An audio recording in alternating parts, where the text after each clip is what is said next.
Hey guys, it's Generalkidd here. How's everyone doing today? So, for today's video, we're going to be taking a look at the NTSC and PAL editions of Halo and comparing the differences between the two. So, in case you didn't know, Halo 1, or rather Halo Combat Evolved, on the original Xbox, actually had two different versions. And they're not just like region-locked versions either. They're actually like two completely different builds of Halo 1 for the NTSC and PAL regions. So, before we get into those details, let's first talk about what NTSC and PAL is, because NTSC and PAL, they've kind of gone the way of like a lot of like old standards and stuff like that. So they're not as like important today, but I'll give you guys a brief summary of what it is. So these two things, they're basically analog color television standards for displaying video on televisions via analog signals, and of course on analog TVs. But like I said, they're not really relevant anymore today, especially for gaming, due to digital video standards and a lot of other stuff like that. So it's I'll get more in depth in that later, but it's not too important anymore these days, at least the limitations. But these standards were also used for arbitrary region locking of movies and video games, because like even within like one standard, like NTSC for example, it's further split between North and South America, most of Asia, and China. Even though they're all very similar standards, games from each of those regions are region locked, and you cannot play games from one region in the other region. Now PAL is not divided, but you cannot play PAL games in NTSC regions and so on. It just simply wouldn't work on those old consoles, like the Xbox 360 or the original Xbox or even PlayStation consoles. Now, these are mostly like video standards for like broadcast TV and stuff like that, but let's talk about exactly like how they affect older game consoles and stuff like that. So the main effect of these is frame rate. For NTSC, it's mainly the standard is used in regions with 60 Hz power grids, which result in 60 Hz refresh rates for old TVs back then. And as a result, most old games that run on NTSC basically run at 30 frames per second, or more, to be more precise, 29.97 frames per second. Now PAL, on the other hand, is used in regions with 50 Hz power grids which results in 50 Hz refresh rates for TVs in those regions. And as a result, most PAL games at the time ran at 25 frames per second.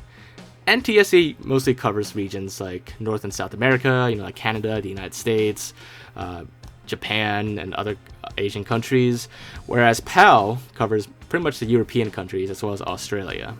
So just to give you an idea of what your region might have been at one point.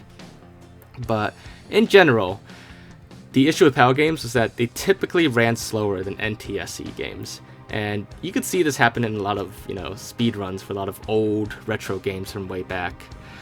But like I said, it's not really relevant today because modern TVs, game systems, and games in general, they don't really have these issues anymore. And even modern PAL games can support 60 Hz and up to 60 FPS now, as well as NTSC, of course. So modern consoles like the Xbox One and PS4, they all support 60 Hz now, regardless of your region. So they're not really dependent on like the power grid and stuff like that anymore. It's mostly like a non-issue these days. Another difference with NTSC and PAL is the resolution. NTSC maxes out at 480p, while PAL maxes out at 576i. So technically PAL does support a higher resolution, but generally you got worse frame rates. So depends which one you prefer, higher frame rates or higher resolution. But anyways, how does this affect Halo 1? Well, for Halo 1, the NTSC version, it ran natively at 30 frames per second with a 60 Hz refresh rate. And the PAL version of Halo ran natively at 25 frames per second with a 50 Hz refresh rate. Frame rates on the PAL version of Halo would often stutter a lot as well, and it was very noticeable during cutscenes from what a lot of people have said back in the day. And physics and animations, they were usually calculated by updates per second, also known as the tick rate. So, all the physics calculations and a lot of other under-the-hood stuff for Halo 1 would be calculated 30 times per second or 30 ticks per second for the NTSC version, whereas for PAL, it's 25 ticks per second. What that means is that basically everything was overall slower on PAL. Everything took longer to happen on PAL. Calculations, physics, speed, all that, all took longer. And also, because of this, and I'll get more to that in just a little bit, but the NTSC and PAL versions of Halo 1, they were incompatible with each other. You cannot system link NTSC and PAL. That doesn't affect newer Halo games, but for Halo 1, NTSC and PAL, they are two completely different versions, which I'll get into more detail in a little bit. But anyways, so Bungie actually explained what was going on here with Halo 1. So this is all according to Bungie, to quote a Bungie employee that clarified it. Basically, when they were working on Halo 1 at first for PAL, when they started to do the PAL version, it ran a lot slower on PAL, and it didn't support PAL 60 at the time either. PAL 60 is kind of like a 60 hertz version of PAL, or like a 60 FPS version, but it just didn't support it at the time, so they stuck with regular PAL, and it just ran too slow. The reason why is because Halo 1 the game engine always assumed it was running in NTSC mode with faster updating calculations. But on PAL, because of that, everything took longer because the game was assuming it was running in the wrong mode. So what Bungie did was they had to manually adjust the game files, the tags, all the properties and everything, to compensate for the PAL version, which I will get into very soon. But the differences in these tags is what causes the games to become incompatible. So it's kind of like modding maps in modern Halo. If you have a modded map, you can't play with somebody who has a different modded map or who has an unmodded map. It's just not compatible because the tags were changed. So essentially, in like a very general description, Bungie essentially modded the NTSC version of Halo 1 to compensate for the issues with PAL. And because those tags were changed or quote-unquote modded, it's not really modded because they did it officially, but it's just an example. But because they made those changes, it makes the two versions incompatible. Just like if you modded two different maps and you modded the same map in two different ways, you won't be able to play with each other anymore. And of course, keeping the PAL tags the same or in sync with the NTSC tags, according to Bungie, would have caused people in the PAL version to experience a 20% speed penalty compared to the NTSC players, which was unacceptable to them. But they did say that future Halo games will not rely so much on the PAL and NTSC differences. So, now that you understand what's going on there, hopefully, let's take a look at exactly what's different between the Halo 1, NTSC, and PAL versions. So, let's look at this chart here. So first of all, they actually have different build numbers because they are actually different versions. They're not the same game, just changed regions. They are actually completely different versions. This is not the case with newer Halo games. This is only the case with Halo 1. So the NTSC version is build 1.10.12.2276, whereas PAL is 1.01.14.2342. And just for comparison purposes, the Halo PC version, custom edition really, is 1.0.0.0609. And I'll explain why I include that version. That's because the Warthog.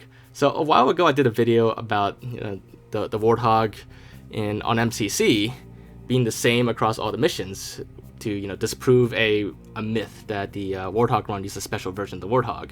I showed that all the Warthogs had the same speed of 0.255, whereas the multiplayer version on MCC had a speed of 0.275.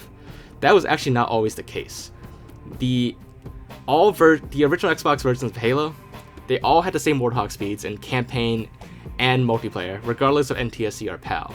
It was actually the Halo Custom Edition version that introduced that faster multiplayer Warthog for some reason, and that made it all the way into MCC, which is why I actually didn't know it at the time when I made that video, and really the multiplayer Warthog shouldn't be different. That's only an MCC or Halo Custom Edition thing.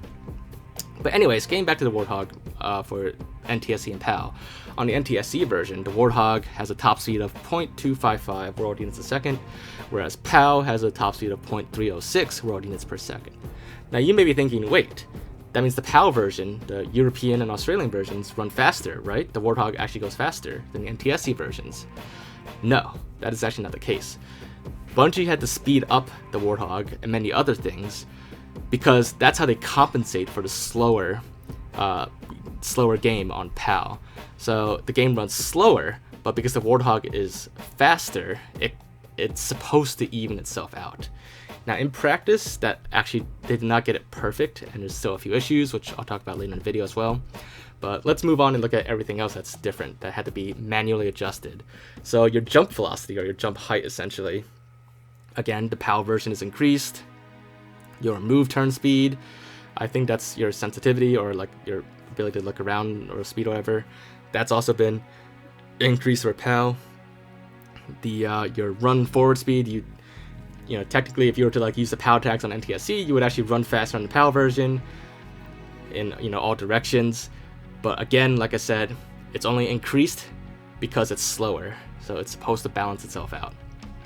And then some weapons also have faster fire rates on the PAL version to equalize it, but not every weapon has different fire rates, interestingly enough, which means some weapons might actually, you know, shoot slower on the PAL version because it wasn't compensated. And you can see that with the needler and plasma rifle fire rate, and the needler projectile velocity also had to be adjusted as well. So those are basically the major differences. A lot of other stuff was not changed. These are the main things that were changed, which is pretty interesting. But now that you can see what's been changed, you have a better idea of what's going on there. So, to sum up what's been going on. As I said, the PAL tags were manually adjusted by Bungie. They actually went in and changed the numbers, increased them by about roughly 20% or so, or 20 to 25% for some of them, in order to compensate for the slower 50 Hz PAL version. And the idea was because to do that, the game would run roughly the same between the NTSC and PAL version. But in practice, that was not the case. Now, a lot of this information from this point on is kind of anecdotal, but a lot of it comes from like old Halo speedrun forums and wikis.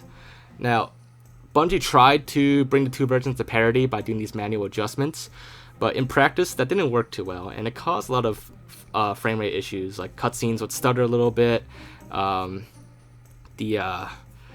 Basically overall the PAL version was still inferior, and you know, for speedrunners, actually I talked to a couple speedrunners for this.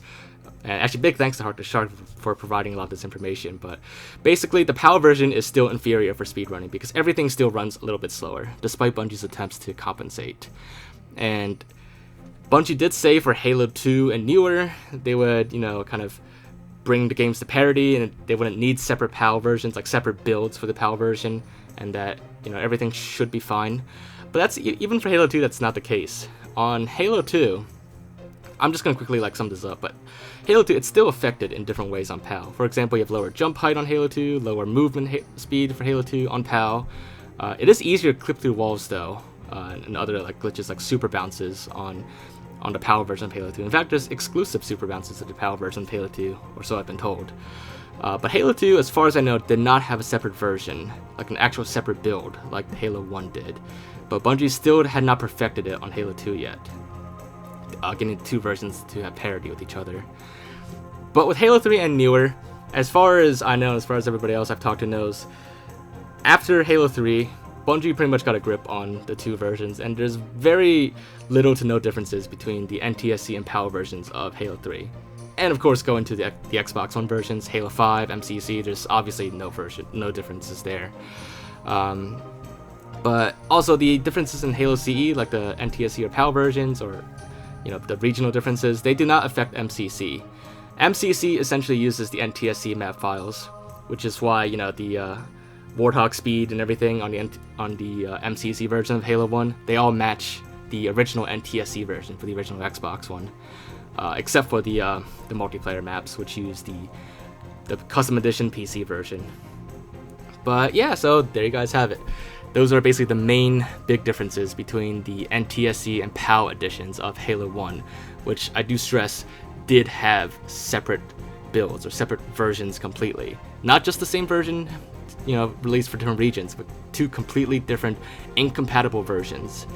And well, you know, I've never really seen much information out there about it, but Now there are actually quite a few big differences, and this is why a lot of people say that PAL versions of games, not just Halo 1 not just Halo 1, but like video games in general, especially retro games, the PAL versions tended to always be inferior in terms of like game performance and for speedrunning purposes. So that obviously also applied to Halo 1, but fortunately, after Halo 2, starting with Halo 3 really, it's during that whole like generation of 360 era and beyond, the differences are not as big or relevant anymore. But anyways, hopefully you guys did enjoy this video and found it to be interesting, and if you did enjoy it, make sure to leave a like. Leave your thoughts in the comments. If there's anything else I'm going to add to this, or any thoughts, any questions you have, just let me know in the comments down below, and I'll definitely do my best to get around to it when I get the chance. But other than that, if you haven't already, make sure to subscribe to my channel, and I will see you all next time. Bye guys!